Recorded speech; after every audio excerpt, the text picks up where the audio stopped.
இதுக்கு மேல புரிய வைக்க வேண்டிய அவசியம் கிடையாது. இதுக்கு மேல புரிய வைக்க அவசியம் கிடையாது.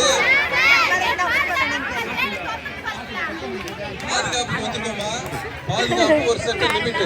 உங்களுக்கு நீங்க என்ன செய்யணுமோ அதை செஞ்சுட்டீங்க. நாங்க யாருக்கு ரெப்ரசன்ட் பண்ணியாச்சு. நீங்க நல்லா புரிஞ்சுடுங்க.